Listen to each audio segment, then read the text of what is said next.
ஓம் சாந்தி 15/11/2025 சனிக்கிழமை. வாணி தரும் வசந்தம்.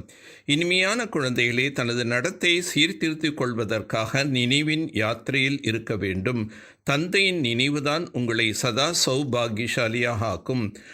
நோய்வாய்ப்படும் பொழுது மனநிலையில் வித்தியாசம் என்பது ஏற்படக்கூடாது.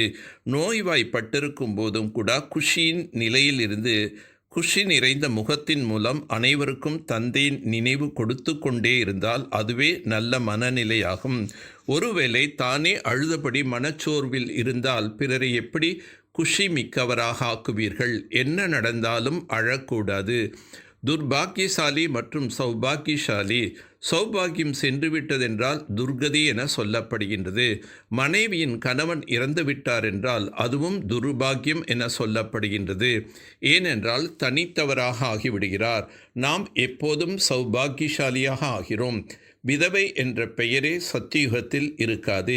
விதவைக்கு துக்கம் ஏற்படுகின்றது, அழுதபடி இருப்பார்கள். இச்சமயத்தில் மனிதர்களின் நடத்தை மிகவும் கெட்டுள்ளது. இப்போது நடத்தை சீர்திருத்துவதற்காக கண்டிப்பாக ஒரு துறை என்பது இருக்க வேண்டும். ஒவ்வொருவரும் தனது பதிவேட்டை வையுங்கள். நான் ஏதும் தவறு செய்யவில்லை தானே என தனது நடத்தையை பார்க்க வேண்டும். முதல் விஷயம், தந்தையை நினைவு செய்ய வேண்டும். அவரால் தான் உங்களுடைய நடத்தை முன்னேற்றம் அடைகின்றது.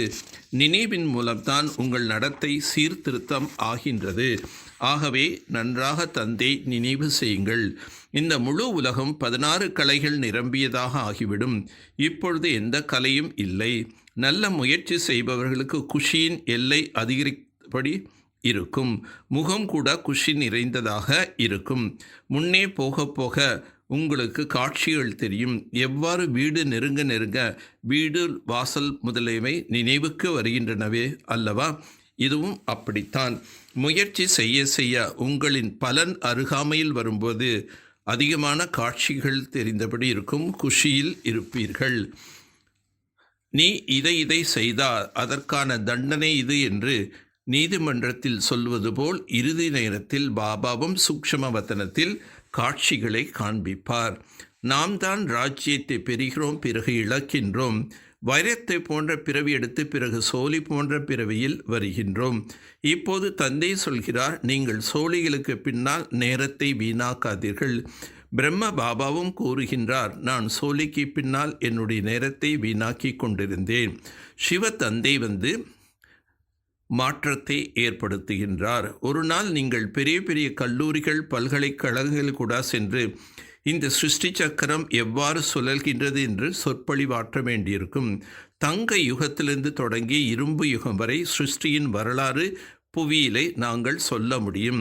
நடத்தைகள் பற்றி நீங்கள் நிறைய புரிய வைக்க வேண்டும்.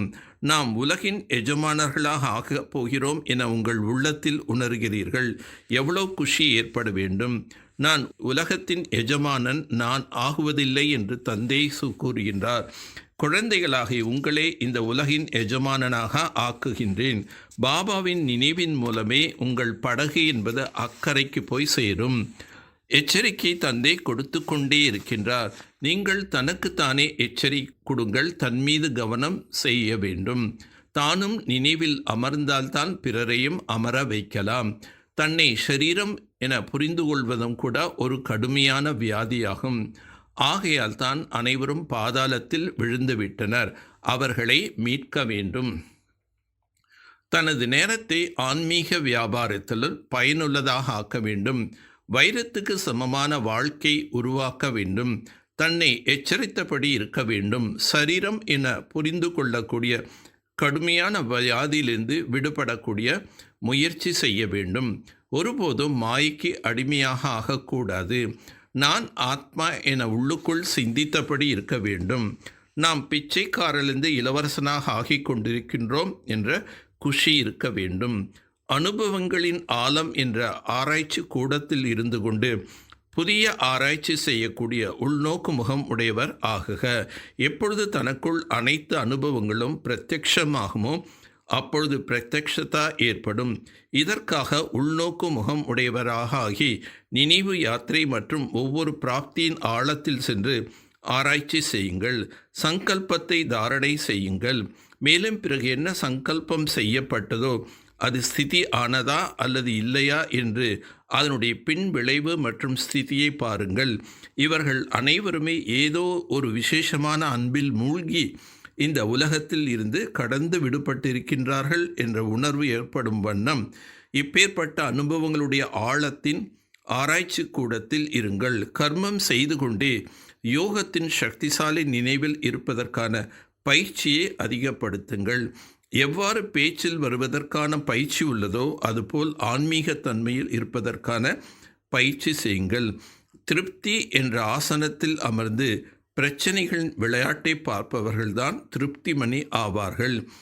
எவ்வாறு அட்டயோகிகள் தன்னுடைய சுவாசத்தை எவ்வளோ நேரம் விரும்புகின்றாரோ அவ்வளோ நேரம் நிறுத்த முடிகின்றது. சகஜ யோகி, இயல்பான யோகி, சதா யோகி, கர்ம யோகி, சிரேஷ்ட யோகியாக நீங்கள் தங்களுடைய சங்கல்பத்தை, சுவாசத்தை பிராணேஸ்வர் தந்தையினுடைய ஞானத்தின் ஆதாரத்தில் என்ன சங்கல்பம், எப்படிப்பட்ட சங்கல்பத்தை எவ்வளோ நேரம் கொண்டு வர விரும்புகின்றீர்களோ அவ்வளோ நேரம் அதே சங்கல்பத்தில் நிலைத்து விடுங்கள். இப்பொழுது சுத்த சங்கல்பத்தில் மூழ்கி விடுங்கள். சிறிது நேரத்திற்கு பிறகு ஒருவருடைய அன்பு, அதாவது ஒரே ஒரு தந்தையினுடைய சந்திப்பினுடைய அஷரீரி ஆவதற்கான ஒரே சுத்த சங்கல்பத்தில் நிலைத்து விடுங்கள். நல்லது. ஓம் சாந்தி, ஓம் சாந்தி, ஓம் சாந்தி.